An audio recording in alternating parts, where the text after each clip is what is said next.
Hey everyone, this is Ngo Your Potential NYP episode 15, and we'll be taking this episode to motivate you and live the LFG mentality with Jonny Epstein, the founder of Let's Fucking Go. You're listening to Know Your Potential with David and Phil Ngo, your source for motivational insight and discussion of all things relating to business, technology, and life. We banter and interview like-minded individuals, striving to be the best version of themselves, generate value for society, and achieve the life they want to live. Hey everyone, it's Phil Ngo here. Hey everyone, and this is David Ngo. We have a very cool and exciting episode coming up. We are interviewing the founder of the LFG Mentality, Jonathan Epstein. So again, we don't know if we're calling him Jonathan Epstein, Jonny Epstein, or just Epstein yet. But again, if you guys haven't heard our previous episode 13, we briefly talked about the LFG mentality and the training that Phil and I are currently doing, the challenges. So we thought it would only make sense to actually have the founder on our show and talk to us, tell us about how he got started. Jonathan Epstein is one of the most motivational people that I know. He has, I don't want to say he changed my life for the better, but honestly, ever since meeting Jonny Epstein and speaking to him and training with him, he's really taken my concentration focus in terms of taking care of myself to the next level. So again, I'm pretty sure I'm not the only one when I say he is, again, an amazing motivational speaker. He helps people. And honestly, one of the best things about you, Jonny, is that you really do care about people, which I find the most amazing thing about you and what you offer.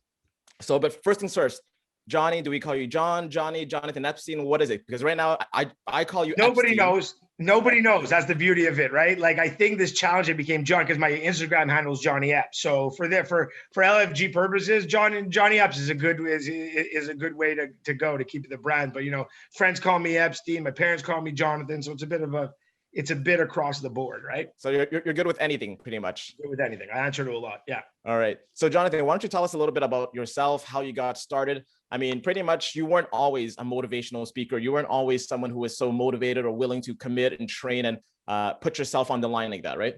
No, 100%. If anything, I was committed to finding an excuse and a reason not to do things. Like I was, I go through school and instead of like working hard on studying, I would work hard on getting copies of the exam.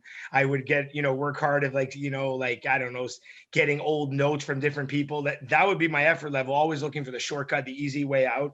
If it was too hard, what's the point? Stick to what you're good at. Like why would you ever try something new? The path of least resistance was the way I would live.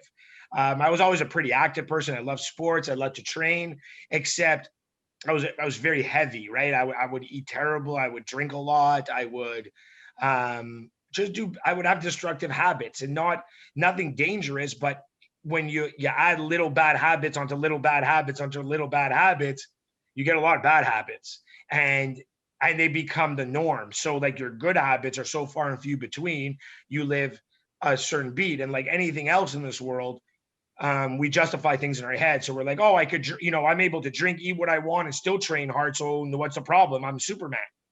But a lot of that also has to do with the people you surround yourself with also, right? Of course. And society, and you consider like partying cool, and you consider, not working too hard cool, and, your fear of failure. So like, I write emails almost every night to the groups, right, from LFG. And then one big thing is like we fear failure, right? So we don't go for the yeses. We don't try to go attain things because it's easier to just say, you know what, I'm good at this and I'll succeed here, right? So let's just stay in this zone. But what ends up happening is that it becomes like this momentum effect of like that something's missing inside you. And I was really unhappy for many, many years. Not unhappy like I was a miserable person, but I was a little like, I was mean, I was angry in a way, like I would put people down in a joking manner, but it was really a 180 to what I am today. And the biggest reason is if you're not happy with yourself and you're not doing things for yourself, how can you cheer somebody else on? So you're always that person who's trying to, if someone's trying hard, something different, I was the guy putting them down. Why would you do that? That's stupid. That's, like I was that anti-magnetic force. So you're putting them down to pretty much hide your own insecurities is really what it was. I mean, which I think it is for the case for most people nowadays, 100%. Right? I mean, at the time, I didn't know any of this. Like at the time, I just thought I was just this funny dude who's just a bit of a hard ass, like whatever, nobody cares. Everybody laughs. But November 2019 came and it was like a really life-changing moment. So I worked for the Canadian Tire Corporation. and we had a leadership meeting in Calgary. So I go to Calgary, and I'm sure Dave, you could speak to this. Whenever you have a big business week, one ends up with people flying in from across the country and stuff. What do? You drink, you eat, it's long days. Entertain, hosting and entertaining. 100%. And it's not just dinner. It's a big lunch, a big breakfast, a big dinner, big snacks, big this, big night out. So I get there on the Monday, whatever, no big deal. Tuesday happens. I have breakfast, don't feel great. We have one of our lunches, and then for dinner, I go to a barbecue place, right? We're in Alberta, Calgary. You would know this. Yep. Dave, right? Some great, and Phil in Calgary, like great barbecue. I know I love barbecues. Eating meat, I don't feel good, right? Like something stuck. Like you almost feel like you're a little nauseous, stuck in your throat. So it's like, okay, so I'm gonna go make myself vomit, and I vomited, and then it's like I feel okay though. It's one of those where back in the day when you're in university, you took a bunch of shots because there were $1 shots at the Peel Pub or something, Yeah. And then you're pounding them, and then you just puke, and you're like, oh, I'm good. It's like a puke and rally. All right, nothing. It's not food poisoning. I'm okay, right? Next morning, we go to Denny's for breakfast. It's attached to the hotel. Don't feel great. I have lunch. I have to leave before the next meeting to go to the bathroom, vomit, feel good, come back. Same thing. Go for a steak that night for dinner. Same thing happened. Have to vomit when I get back to the hotel, but feel great after. Now we're going into Wednesday, Thursday, same shit, different day. And it's starting to get into my head a little bit. Something's wrong. At that point, I realized I've been poisoning my body for so long with alcohol, terrible food. And when I mean terrible food, you know me, Dave, I love my junk. I love my fast food. I was eating it I think 15 to 20 times a week. Oof, that's wow. heavy. That's heavy on heavy on heavy. I was weighing 250, but it wasn't so bad. If I wasn't training, I'd be in the 300s easy. But I was like, I was in the mode. Like I could eat whatever I want. I train like a mofo. I'm at APC doing these crazy Metcons, blah, blah, blah. But I wasn't really training. I was exercising, but that's all. I'll touch base on the difference later. I decided that Thursday night after I vomited after the last dinner before we were leaving Friday morning that I need to detox myself. Something's wrong. I call my mother. I speak to some friends. They're like, you go see a doctor. I'm like, I don't need a doctor to tell me I'm eating like crap. I'm treating myself like crap. If I clean myself up for 30 days, diet-wise, and I still feel like this, then I'll go seek medical help. But I'm pretty sure if I put in some green stuff and some lettuce and some, fish and good meats and all that, I'll feel better naturally. So I land that Friday. A Friday night, I actually go to Copper Branch. First time in my life I ever tried a vegan place. Wasn't my favorite, but I didn't feel bad. That's what made a big difference. It was the first meal in a week now or 5 days that I was able to eat and just go on with my merry way. Amazing. So my commitment to 30 days begins. That Monday, I'm at ABC. I go to my trainer. I tell him that this is what I want to do. I'm going to clean up my food. I don't feel good. In turn, I might as well see if I can shed some pounds. I think like it's getting heavy on me. He's like, cool. He's like, are you going to do a bet with anybody? I go, no, like nobody knows. Like you're the only person I'm telling. For, in my past, I've gone through weight loss competitions where I lost like 50 pounds and won a bet. But what happened? I did it for money. So obviously when I won the money, I put the weight back on because I didn't care. So you took that money to buy pizza with it. Exactly. Or beer or bottles, right? I won a lot of money. But this time I'm not telling anybody. It's nobody's business. I don't care. I'm doing this for myself. I need to fix myself. And at that time, just to give you an idea, in November 2019, I'm 39 years old. It wasn't because I was saying, oh, I'm turning 40. But as that 30 days comes, it's like, wow, okay, these are good behaviors to go into 40. And thank God I caught myself because I'm hearing people say, I remember when I turned into my 30s, gaining weight became easier than it was in my 20s. So if that holds true, then in the 40s, pardon my French, I'm going to get fucked here. I'm going to go from 255 to God knows 300, 325. And I'm that guy is like, you could always lose weight, but there's always going to be a point where it's too late. You hit a point of no return, and then you've made your life really hard to do it, and then you get medical complications, blah, blah, blah. So far, so good. We get through December. The new year comes. I've started to reintroduce foods into my diet. So I'm eating hot dogs again. I'm eating hamburgers again. But now I don't have that craving for twice a day, maybe twice a week, 3 times a week. But the best part is I'm eating it. I feel fine. Now, that was a key turning point for me because as I've mentioned to all of you in the groups, and when we have our Zoom calls and everything, I don't believe in diets. I don't believe in those things because it's not sustainable. They're going to be momentary lapses in time. What I wanted to do differently was I didn't have a rush to get to my final goal. I didn't have a rush to get to a certain weight loss. I didn't even have a weight loss goal. I didn't say, I want to lose 55 pounds. I just want to feel better. I was tired of feeling nauseous. Like it just got to me, right? Like, I don't know how women are pregnant and have morning sickness. I don't know how they do it every day, right? I had 5 days of it. It was driving me absolutely crazy. So now I have this beat where I can eat some of my favorite foods. I've learned to appreciate other foods. And I'm like, you know what? If I do anything for 30 days, I could probably do it, right? Because I have this proof. But, you know, I'm not a pro in this world yet, but I'm going to continue going. So continue the foods. 1 month out of the way, 15 to 20 pounds done. That's impressive. Right? 15 to 20 pounds in a month. In a month. We go into the new year, like I said, December passes. We go into new year. I'm in my 30s in the weight loss. I'm feeling good. But here's the trick. It's no longer a secret anymore, so the pressure's on, right? Because you look a certain way and you drop 30 pounds, people are noticing. I still remember the morning I was in a class and John Chamberlain looks at me and goes, did you lose weight? I go, yeah, I lost 33 pounds. It was in January. And he's like, when did this happen? Oh, over the last 2 months. It's like, I didn't know about it. I'm like, nobody knew about it. It was doing it for me. I didn't want to grab attention to it. It wasn't about to show anything else. And I didn't want, and when people ask, well, what are you doing? I didn't have any answers. So what am I going to talk about if I don't have any answers? But when you start losing weight and your clothes are way too big, or people are going to go, what are you doing? So now the cat's out of the bag, you know, the pressure's on, this has to be sustained. So get through January. We're into February. I'm hovering into that 30 odd pound range, right? It's now no longer like dropping like water. It's now becoming, you know, little chipping, like, you know, that statue, you just sculpt a little bit, take a little bit off, take a little bit off. Okay. So amazing. Get through February, probably get into March. We're down about 35 to 40 pounds total. Okay. Wow. Feel good. 3 months. Like, this is impressive stuff. Lucky I'm a bigger guy. And what was a great crossroad for me at this moment was I already had the training regimen and I was already training at a high intensity. So it's not like I had to make a life decision where I had to change my food. I had to lose weight. I had to learn how to train. I had to train my body. My body was able to sustain some pressure and some pain. So therefore it was one less worry, because, you know, at the end of the day, you can't lose weight, quit smoking, get divorced, get a new job all the same week. Like, you're at some point, you're going to crash. So the less obstacles you have, the easier it's going to get through to attain your goals. So right around there, like I said, I'm about 35 pounds. So I'm around 220. I feel pretty good. I look better than I know. I'm starting to think I look good. Probably not as good as I thought it looked in the mirror, but compared to what I was, amazing.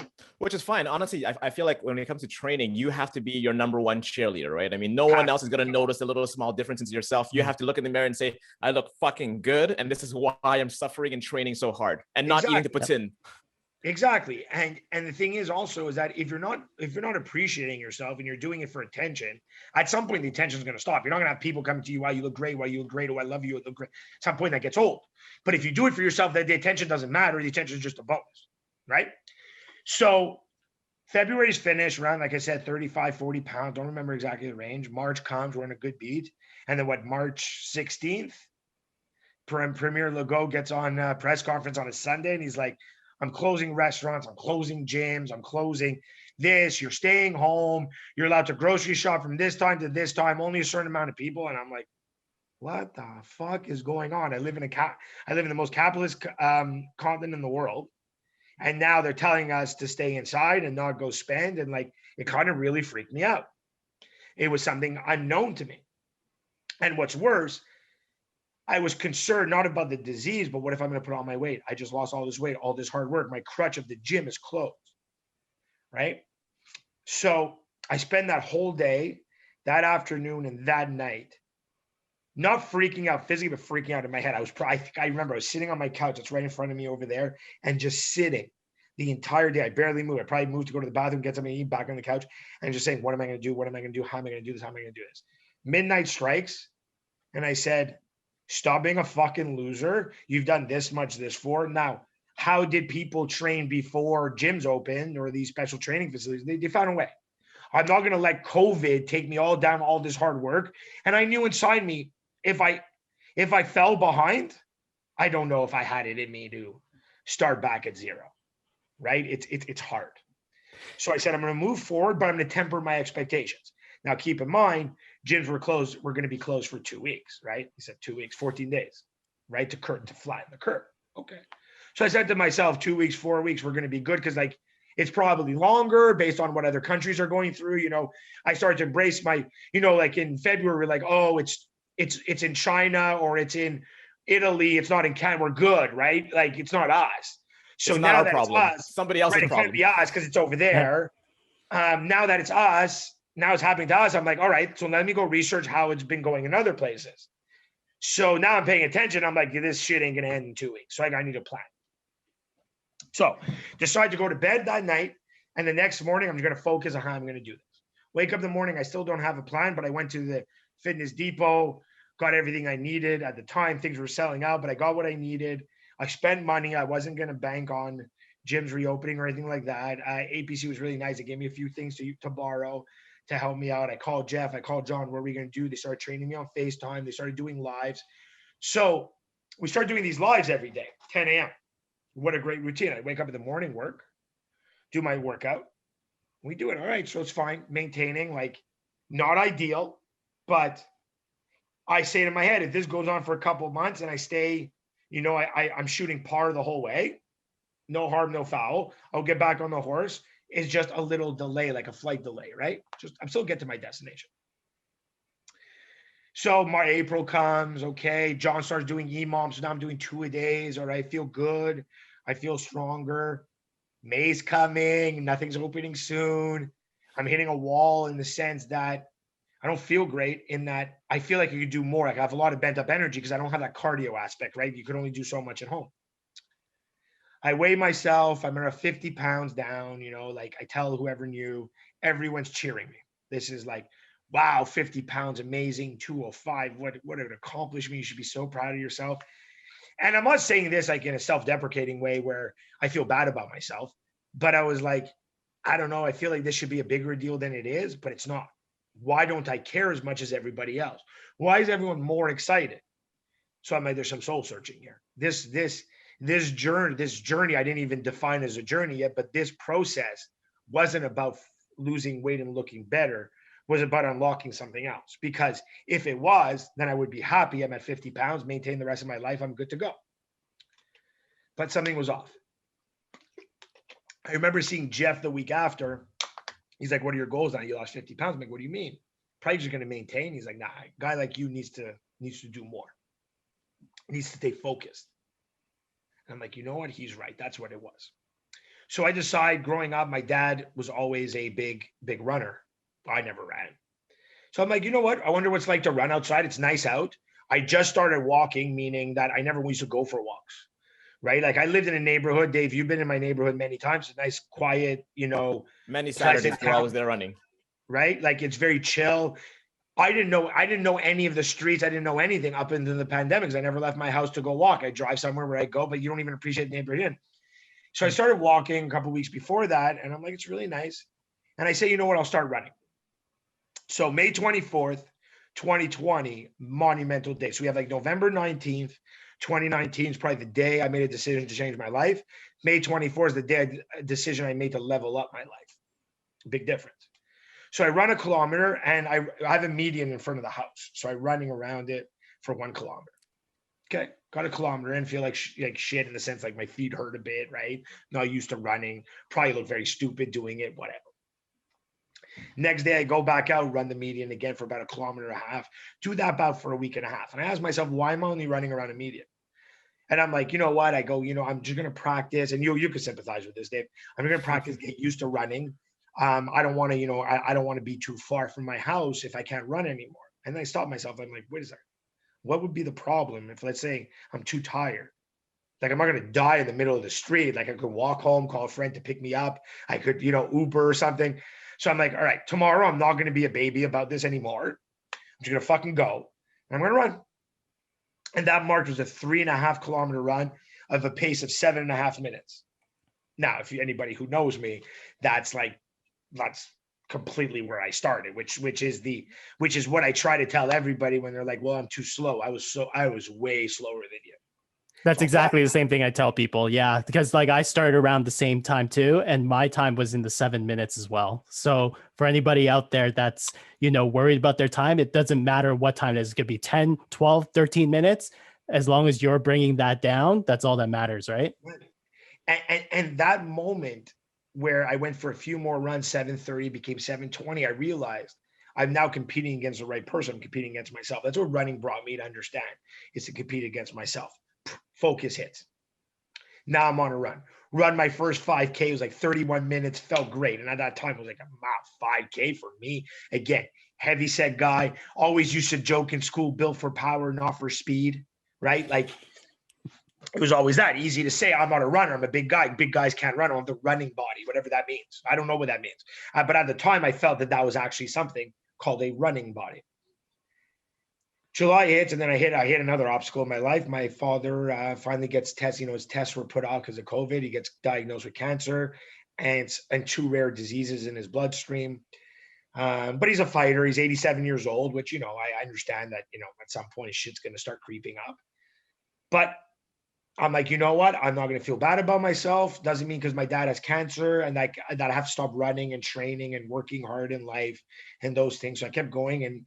And what was weird was that once I started to run with that burden on me, I realized that running was the one activity that I have for myself that I'm able to decipher my thoughts. Now, to go back when the pandemic started, that night I freaked out. I started journaling that night. I've journaled every single night of the pandemic. That's right? Amazing. That's so impressive. At first, it was about what the fuck is this? To like, I've recently read it to I remember I had one entry was like, this can't be real. They're telling me to wash my groceries. Right? Like, this makes no sense. So I remember that. It's crazy. Right? So I see evolutions on how you're thinking about things and all those things, right? Now July comes, I'm now taking journaling to use my emotions. I'm using running to decipher my emotions, and I'm logging everything, not only my training, but my feelings. Now I've incorporated some tools to handle the pressures of my personal life, to not, let's say, trickle into my professional life, my own personal goals and all those things. I'm starting to define everything that we live, that I try to preach today. Now, of course, I have the words of what they meant today. I didn't know the word tools yet in my head. Like, I didn't know it was a tool yet, but I'm starting to understand. August comes around. A few people are catching eye that I run. We talk about it. They're like, what's it like? Blah, blah, blah. And I'm asking questions to runners, getting educated. And then towards the end of the month, my father gets rushed to the hospital. It's really, really bad. And he ends up going to palliative care for about 2 weeks. Never ran so much in my life, right? Like, now I run more, but then in percentage increase, right? I journaled. I went to go see him every day. I went and go through those things, And at that point, I realized that I was blessed. Like, I started training camp in November. It was like almost, I believe in things are meant to be. November 2019, God gave me a sign, or the universe gave me a sign. I'm not a religious man, but you say the term God, we'll use that. Universe gave me a sign that I had a chance to change my life for the better. It didn't tell me why, it just made me feel sick. I could have ignored it. I'm sure I could have taken Tums, started taking Tums or something, would have made me feel better after my meals. But that time I decided to listen, not hear what's going on, but actually listen and soak it in. So amazing. So that helped me get to the pandemic, because imagine if I was still fat, feeling like shit, and a bad routine going to the pandemic, I probably would have mentally crashed. So all this was like, I started a training camp to another training camp to, some people, when they have a parent die, it's a tragic moment, or a loved one dies, a tragic moment, and they derail. And I'm not saying that that's not normal, and I'm not judging people that would. That's not what I'm saying. But I was lucky enough to not run into those motions. And for the first time in my life, it was in September. It was right around Labor Day, because I was with him, and I'm like, you know what? I finally learned what it's like to have a bad few hours instead of having a bad day or a bad week. So I was able to still feel the tough moments, but not let it affect every aspect. It didn't affect my, my home. It didn't affect my work. I mean, yeah, I'm sure a little bit, but I'm just saying I was able to keep moving forward. And that's why I always talk about progress over perfection. Just keep moving forward a centimeter, an inch. It doesn't matter, because it becomes cumulative. The same way, like, I touch I touched on at the beginning of the conversation, when I said some bad habits, small little ones, they lead to a lot of bad habits. Good habits do the same things. Good habits are not as fun because they don't always trigger those the mental excitement, but they become fun when you start crushing them. September 14th, 2020, my father passes. I remember saying goodbye to him. I came home and I went for a run. I went to talk to him on the run. And at that moment, for some reason, a few people started saying, hey, can we start running with you? And one guy, Teddy, he's in our group, Teddy 514, Adrian. He's like, come to the mountain. Let's try the mountain, because he lives across the street. And I felt the time was right, because my father used to literally, when I said he was a runner, he ran the mountain every Sunday with the wolf pack of the YMWHA, the local chapter here. And they would leave from the Y and go there, and it's like probably 20 kilometers. He would do that every Sunday with that crew. So I'm like, you know what, let's go to the mountain. And in a weird way, it felt like that activity, I started going to the mountain 3-4 times a week, because I loved it, because I was able to talk to my dad. It's crazy as that may sound, right? I felt that he was watching me there. And even though, I'm not going to say he was, and we're not going to get into those, it's how I felt. And that's how I would, like, if I need to go visit him, I missed him, I went to the mountain. Now, we started going on Instagram talking about the mountain. And I was never a big poster, never big on social media. But at that moment in mid to end September, I realized that this whole timeline leading up to this allowed me to get through this in a very powerful manner, in a way where I could still care how somebody else is doing, even while I'm grieving and feeling bad. I mean, to me, that's the most empowering thing that's ever happened to me. Like, I now control my emotions, not in a push them down, but in a juggling manner, finding the right time to implement them, to take them away, and or to put them forward. Now people are like, hey, I like to come to run. Now we're meeting on the mountain, 5 of us, 6 of us, nice little group. And like, people are asking me to go do stuff. Like, I'm that guy. Like, that's a bit weird. Yeah. November comes around, December comes around. Dave, who I knew his wife Kat for a long, long time at the gym, but I never met Dave. He was at that gym beforehand. I guess we must have had different times we trained or whatever, but we never met. So I get a random text. Hey, John, it's Dave, Kat's husband. I know we talked on Instagram a few times, but I want to run. I was going to train for a triathlon, and then the gym's closed. I want to get back into running. Do you think I could come run with you? Yeah, no problem. Are you free tomorrow? He's like, yeah, be at my house at 9:50. I'm like, just don't be late, and we're just going to go. We ran, and we ran. I remember our first run. It was always memorable. It was around 2.5 kilometers. He's like, all right, let's stop for a bit. I'm like, stop for what? He's like, I'm tired. So I'm like, slow down. He's like, but I want to stop. I'm like, if we stop, we walk home. It's your call. He's like, no, I don't want to walk. So that's what it is. I clearly remember that. I was like, oh man, I just got to stop. Like, no, don't fucking stop. If you stop, you're going to keep stopping after. Just slow down and just keep going bit by bit. And then, you know what, in the end, we finished the whole thing. And I was very, very happy and proud, because again, a little context to this is I did not run for over a year while I was training for the triathlon. And then again, the pandemic hit, everything just stopped running. So again, going to do this, 2.53 kilometer with you was, it was huge, a huge milestone for me. So again, thank you so much for taking me under your wing to go running. Exactly. And it was great, right? And I proved to you that it's our heads that's stopping, right? Because what happened was, a month before that, I had a book on my coffee table. It was sitting there since May, called Can't Hurt Me by David Goggins. And I decided, after my dad passed, we buried him. I'm like, let me read this book. Didn't really know. I knew a bit about him. I did a little research, but I didn't know what the story was about. I must have read that book in 3 days. And it became my Bible.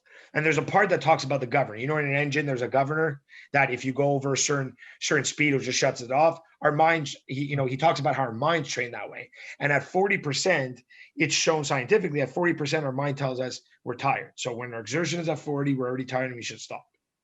But what does that mean? That means we have 60% of effort and capabilities that we're always leaving on the table, because we want to push ourselves to a certain level. And then when Dave said to me, let me just stop, I'm like, I was running next to him. If I felt he was really tired, there was like an asthma attack happening, we would have stopped. He was fine. He was perfectly fine. He was pacing with me. There was no reason to stop. I'm like, it's this fucking governor talking in his head. We're not stopping.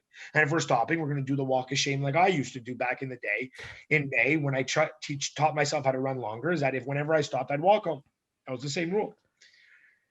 So Dave went through that. I'm like, you know what? I might be onto something. this is how I'm going to help people get through their running, because a lot of people want to try, in a way, this running crew, which was very small at the time, was a way to socialize in a pandemic in a safe manner, and an activity when there's no more activities. Like if you used to play hockey every week, there's no more hockey. If you used to, go to the gym 5 times, there's no gym, there's no tennis, there's no indoor stuff like this. Here you go. Use nature's pavement. So December comes, and my favorite story in December is Dave. So me, Dave, and Teddy decide to go for a run. And like at that point, Dave was just following me whenever we would run, and we'd talk about how long we'd go first.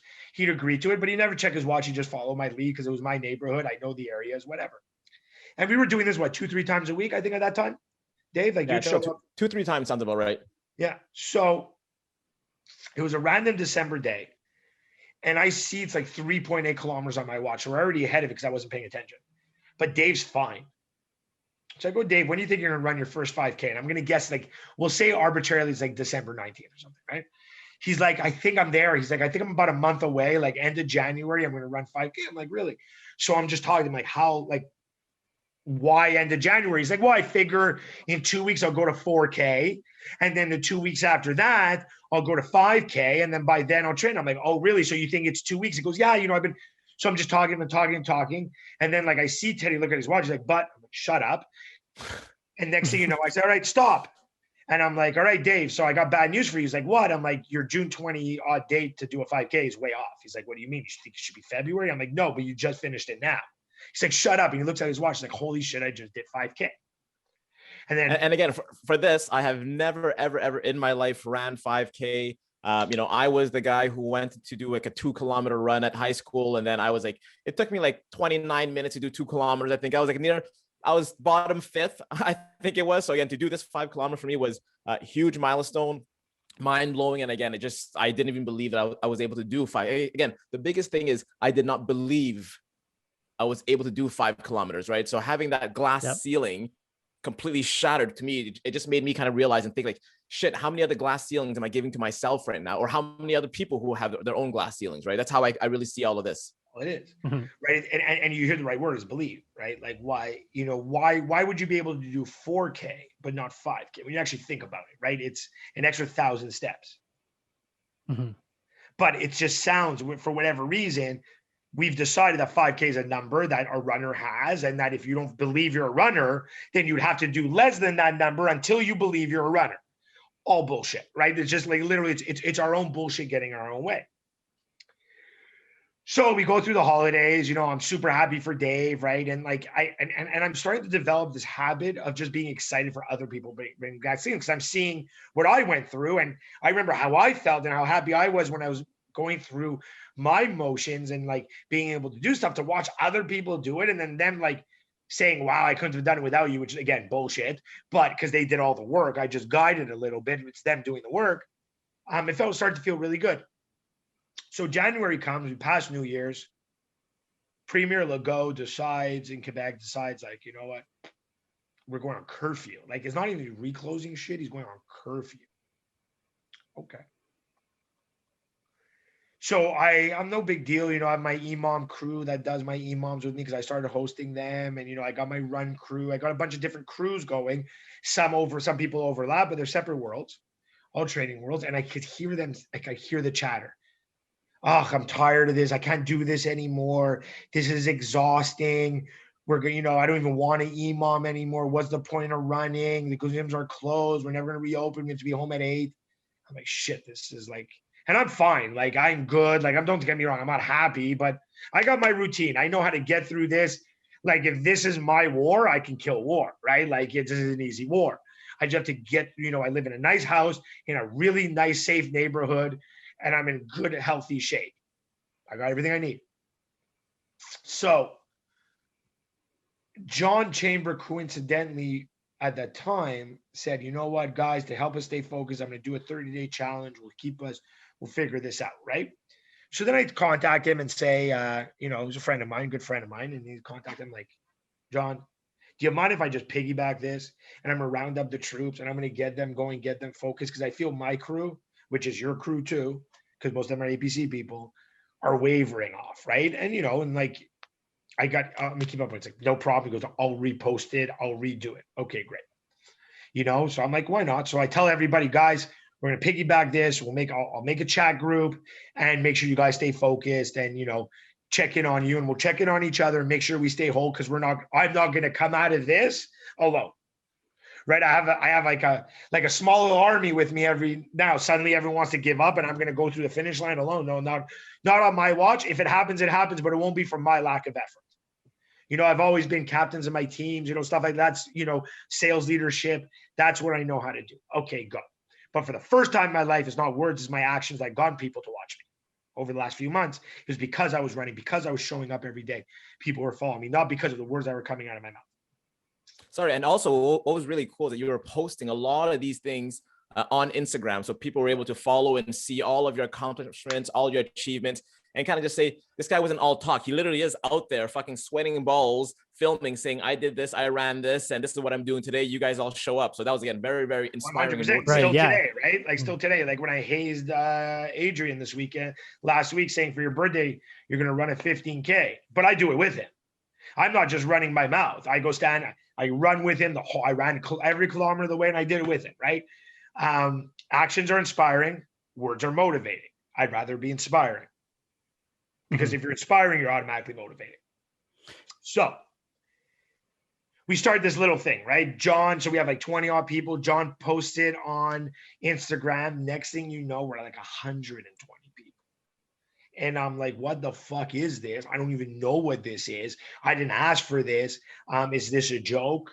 But I'll explain to you, this was one of the biggest moments of my entire life was that crossroad, because for a long time, people were saying, hey, put yourself more out there, build something, figure something out, do it.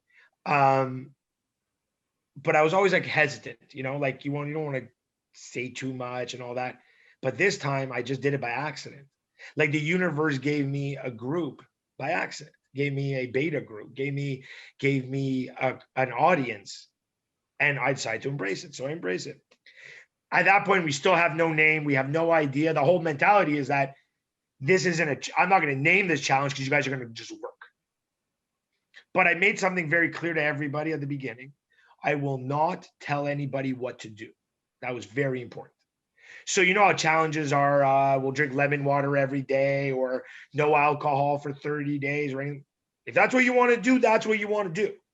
My goals are my goals. I can't tell you I want to go run a half, I'm training for a half marathon that I'm going to go push people out. But it's not about the half marathon.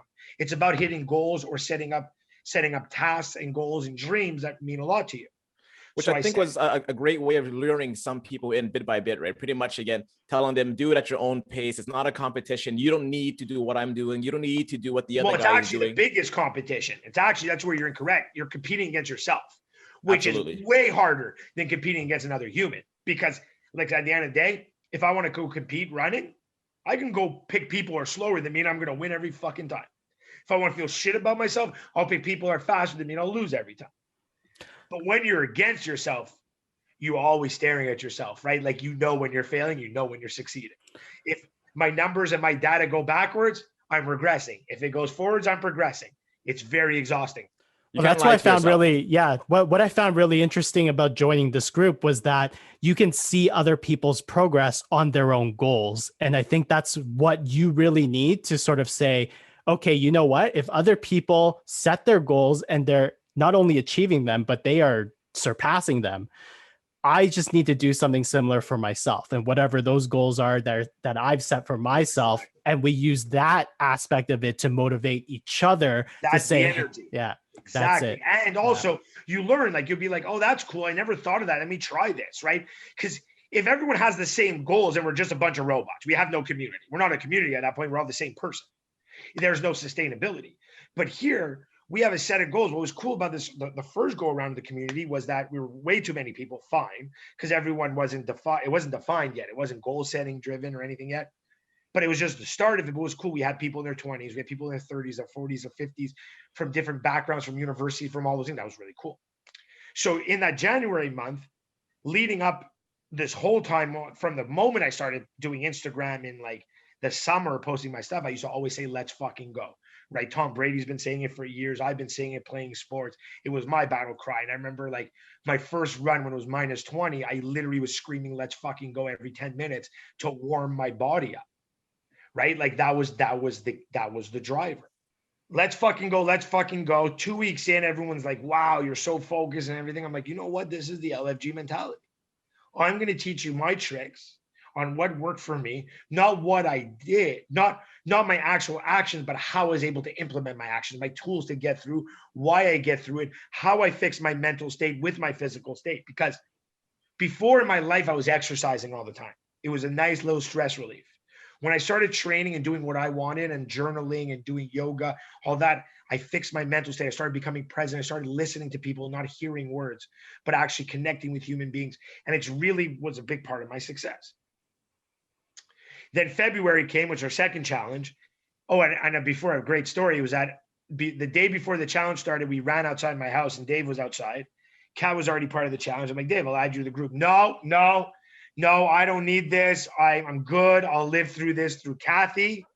Something along those lines, right, Dave? Yeah, so pretty much you added me to the group that night and I was pretty fucking annoyed and pissed. I told Kathy, I'm like, what the fuck? I told him not to fucking add me. I don't want to be a part of this fucking group thing. Like there's some circle jerk thing. This is stupid. So anyways, I was playing nice and played along. And then, one thing led to another. And here we are. I'm like in challenge number 5 with you right now. So right. Again, thanks. So like, the stupidest thing, thing being added, but the best thing that ever happened. Right, because once you embrace the idea of setting up your own goals and you actually hit them, and I don't care what your goal is, whether it's make coffee every morning, you got to start somewhere, right? Like if your first goal is to climb Mount Everest and you never made a goal before and never did, it might be tough, right? So there's such a rewarding feeling of doing a check mark, like wow, I did something for myself, I showed up for myself, and I'm a big believer that if you don't put yourself first, people say, well, if you put yourself first, you're selfish. Wrong.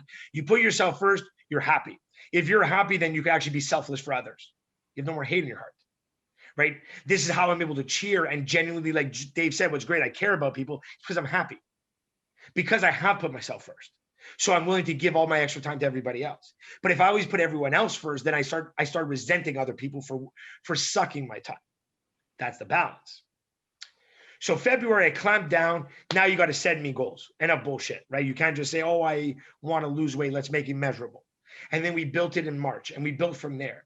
And what's really amazing is that we're about to enter challenge 5, 4 of which were defined properly. So 1 was our, let's just get this started. 2, 3, 4, 5 were small improvements.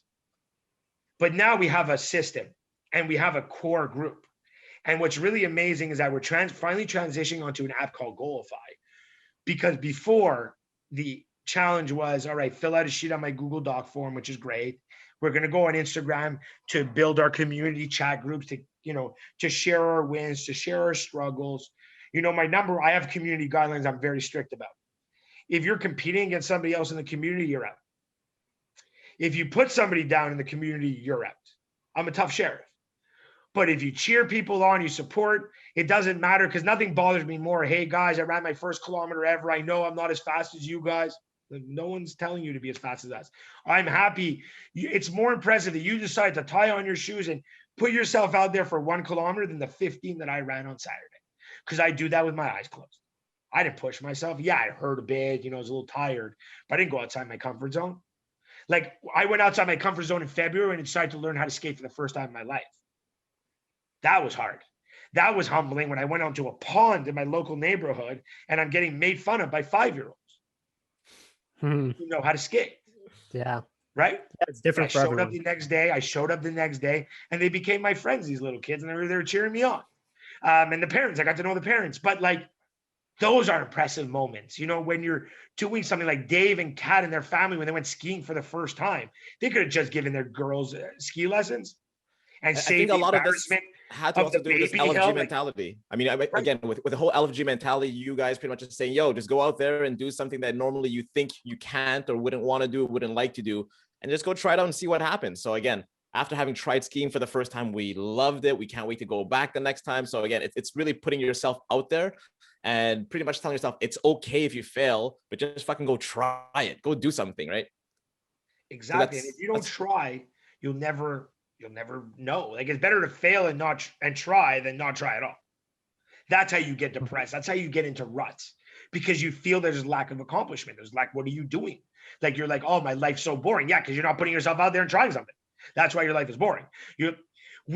And I was guilty of this too. We wait for things to come to us as opposed to going to get things. But my father used to always remind me, and I thought it was a bit of a jerk thing to say, but he was right. Nobody cares. In the end, nobody gives a shit. Yeah, we have friends and, we have family and we try to support each other. But if you're down, it's up to you to figure out how to get back up, because nobody really cares. They're going to go on with their life. They might check up on you. They're not stopping their lives to fix you.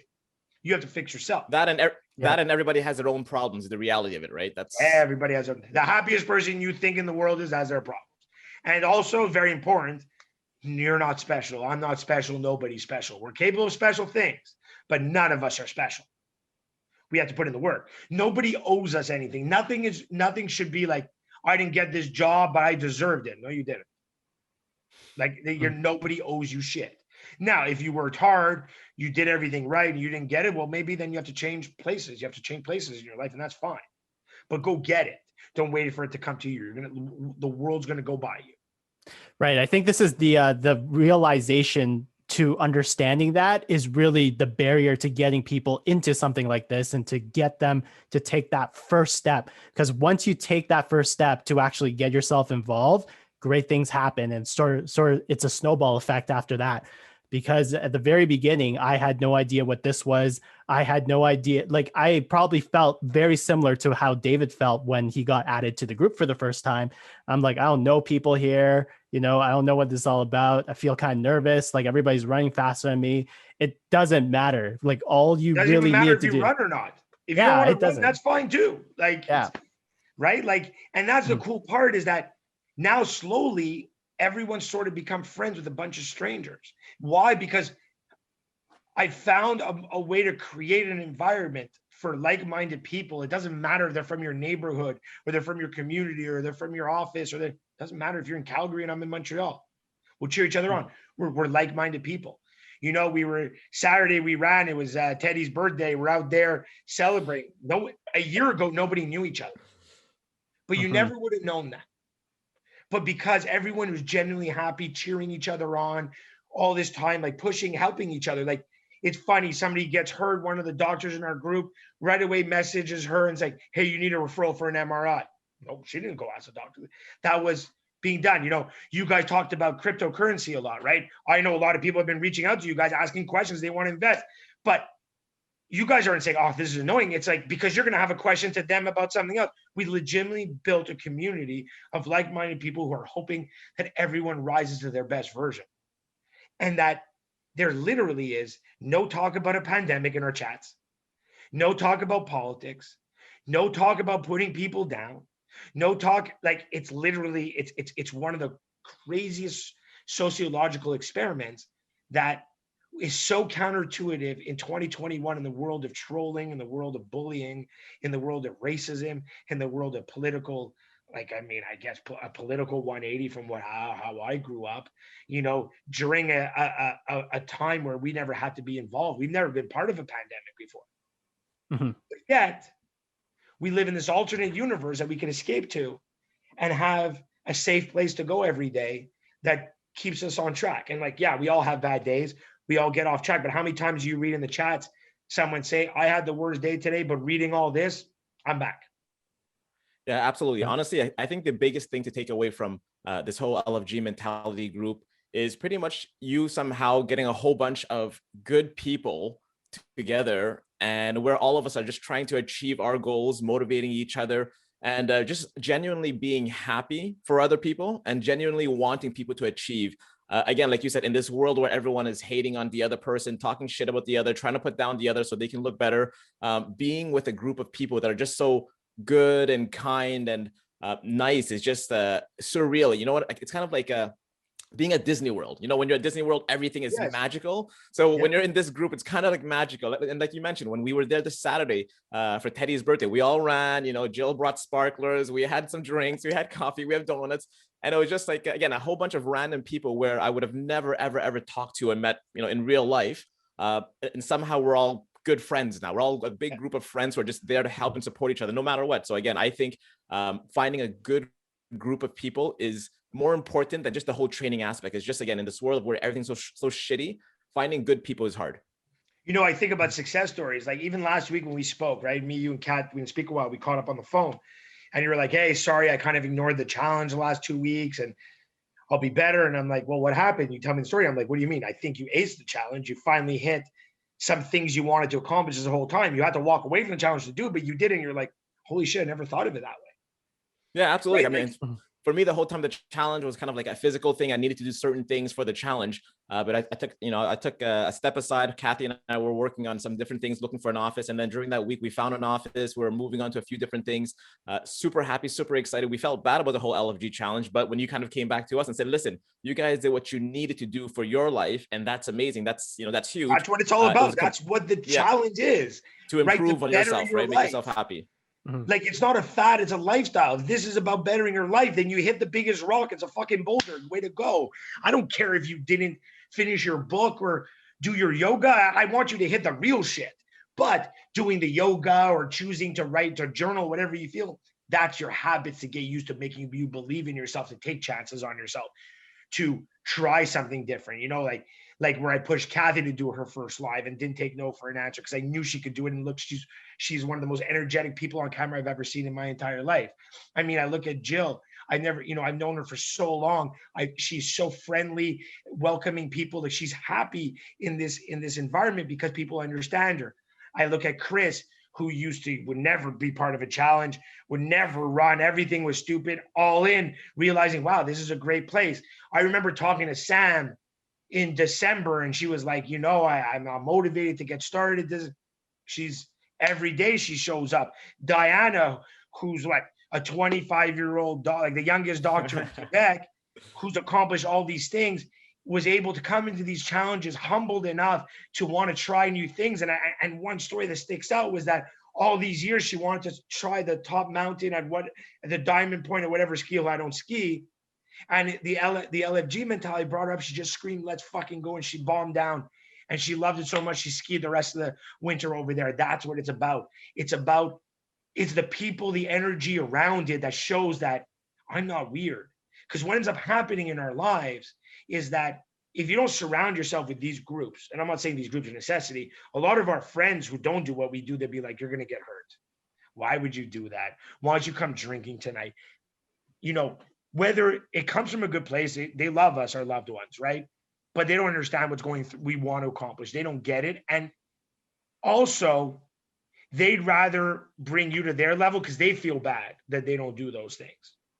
Well, that's what it is, right? When you hang around with people where, mediocre is good enough, you don't really want to push yourself. You don't want to go any further. I mean, I remember in some of our conversations, we had one of the girls mentioned Sophia saying, I think it was, I brought a salad to eat for lunch. Everyone else is eating burgers and stuff. They don't understand. They're all wondering and asking, why the fuck am I eating a salad for? But when she posted that in our group, everyone's like, wow, that salad looks amazing. I'm having a salad too. I'm doing this. I'm eating that. So it somehow brought a little bit more normalcy to being healthy. It's okay, or it's cool to be healthy. It's good. It's cool to take care of your health now. And like you mentioned before, it's one of those other people are just kind of like, nah, don't push so hard. There's no reason to put effort in. But once you surround yourself with people who are putting in the effort, you start realizing, hey, these are the people I want to be surrounded by. And this is what I want normal to be like. 100%. And like I remember someone in group 2, she was like, I have a job interview in marketing. There's 15 people. I work in marketing. I work in call me. They didn't have to do that. Like you find people who genuinely want to help other people with nothing in return. What a novel concept. And then in turn, and trust me, I started this months and months before the challenge. And look how blessed I've become having, the biggest compliment in the world are people saying, wow, you're inspiring. That's the biggest compliment you could receive. I don't care how good I look. I don't care whether people find me inspiring. I'm already winning at life. I make all these new friends. I have all these opportunities. I've been able to talk at Bell, the Ontario Gaming Commission, talking on your podcast, things I would never think are reality. But I never went to search for these opportunities. I just decided to give back. I found the success in myself. And I'm like, why don't I share this with other people? I'm sure some people need to hear it. And not everyone needs to hear it. Not everyone wants to hear it. Not everyone's ready to hear it. But when you start doing selfless acts and giving with your heart, I never believed that would be true. Good things start happening. Like And it's just such a rewarding feeling. And honestly, the best days are the days I read in these chat groups. I was able to do this. I was tagged on a post like, thanks for getting me out there today. You got yourself out there, but I'll take, I'll enjoy it a little bit with you. No, and I totally know what you mean, right? So I was posting some stuff also on my Instagram. I'm doing running, I'm doing this. I had a few people message me because, oh, why don't you post that in like one of your Nike run stuff instead of Instagram? Like not everybody wants to see it. But and then the flip side, I had quite a few people saying, oh, because of your post, I decided to go running. I decided to go do this. So thank you for inspiring me also. So for me, like you were pretty much saying, listen, fuck all the haters who are going to tell you stop doing this, because for every one hater there is out there, there's probably 10 other people you're inspired or motivated to do something better. So again, when you hear that type of stuff, it makes you really feel much better about yourself for posting all this stuff and spamming the internet with your workouts. And if I have 100 haters to inspire one person, I'll do it. If it's 1,000 haters to inspire one person, I'll go against those 1,000 haters. I have no problem. And I know haters who started hating me, and they would say, I'm stopping to follow you. You're too annoying, but we're still friends. Whatever, no problem. I don't give a shit. I'm doing me. I don't ask you. Are now runners, are now trying stuff, right? They thought the hate would flip me, but it didn't. Because what do I say all the time? Block the noise. Not one person's ever going to throw me off. That's allowing someone to live rent free in my head, and that's way too much of a privilege to live rent free in my head. That's right? A good perspective to have. Yeah, for sure. Right? So yeah. So for somebody who really wants to get involved in the next challenge number 5 that's coming up now, if you could just explain a little bit about what this new app is, and I guess like what it's all about, so and how someone can get involved and join the community. Great question. So, and when does it begin? So it begins Monday, May 17th. Now, of course, because of this app, you could join at any time, right? So if people want to, like I'll extend the entry. First time ever, I'm going to charge $15, $25 for couples, because you know what, accountability in a home never hurts. And if you bring in someone who never did the challenge before, I'm going to charge you $20 for the two of you for their first time, because I want to get some new people to go. What's cool about this app is called Goalify, Goalifi, like Spotify, but with goal. It took all the components of the challenges, the chat, the goal sheet, and the tracker, and made it live in one place. So now we have one place. So now you would go into the app every day. You'd be under my coaching group, so it's all unlimited. So your $15 is part of that. You get unlimited access to the app. You set your own goals, like anything else. They actually have a function which gives you ideas for goals, right? Great for beginners, because again, hitting goals is the number. If someone starts and goes, I've never done goals, which goals should I do? I don't care. Put it one salad a week. Just make sure you hit it. Like just do it that way, whatever you need to do. And then we have chat groups. We're going to build in certain challenges, like 1.5 liters of water a day. I'll include everybody in it. So you log in and make sure you stay hydrated. The app's really cool. I send reminders. So let's say one of my coin phrases is show up. Don't forget to show up. Show up for yourself. It's time to show up. So you get a notification that's in the morning, in the afternoon, and at night to show up just in case. On Sundays, I'll send a notification to write 3 things to be grateful, because a lot of this mentality, this challenge is very important. Community kindness is as important as your physical well-being, because trust me, you will level up yourself mentally and physically if you're willing to be kind to other people out there. It sounds absolutely ridiculous. Try testing and true for the last 18 months by me. I start saying hello to people, random strangers. They smile back. Good things are happening. So the beauty of this app, it has functionality for me to talk to you. It has built-in reminders, and you could share your goals with me. You could share some of them. You could share all of them. By sharing them with me, I can give you reports, your data, how you're progressing compared to other people. However, I would never share goals. Nobody ever knows what other people's goals are. The only way they know is I encourage you to share your goals and your wins and your failures in the group chat, but that's up to you to do. But it's a really simple thing. We have 10 people about trying out this app for the last 2 weeks with me, Dave being one of them. So we have a few experts on the in the groups now to help the newcomers. Even the returning ones is going to be a new app. But this app, I tell you, has everything you need for logging your kilometers, logging your food, logging your supplements. And the beauty of it, the beauty of what I love the most, a goal isn't accepted if it's not measurable, which in life every goal should be measurable.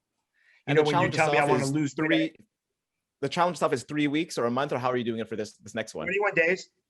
21 days, but I will give access to the app for 5 weeks, because I'm going to do 3 weeks on, 2 weeks off moving forward. Your entry fee will give you the 3-week challenge and then full unlimited access to the app for the extra 2 weeks that you're off. So you can still continue your goals. We can still have chats, but the actual challenge isn't going on. Then I reset the challenge. I throw everybody out. We re-sign up, throw everybody in. So it's really a 5-week process with 3 weeks of challenge. So for anyone out there who's hesitant about trying it out, joining it, again, $15, 21 days, that's, I don't know, like 75 cents a day as an adult. Come on, just so I can just throw the 75 cents out there. Second of all, 5 weeks, right? 15 second of all, 35. You get to hang around and talk with cool people like us, and hopefully, pick up a few things and help you, hopefully, shatter one glass ceiling. Is that one glass ceiling you have worth that $15? To me, just, take my $15 all day. And again, so that's why I've been so in love with, this whole group, this whole community, and everyone. Is just, again, growing up my whole life and having so many, shitty random people around, is all of a sudden having a whole bunch of good people all together in one little spot, life-changing.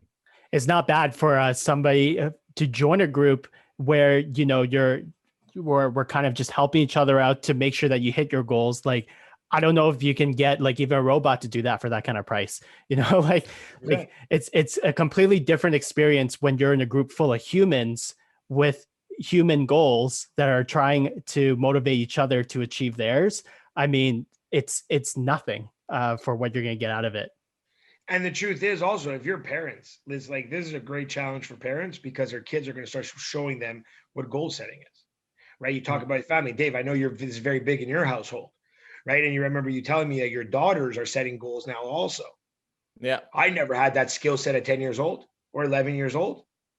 Who knows? Who knows if I would needed to wait till 39 years old to become this version? I don't know.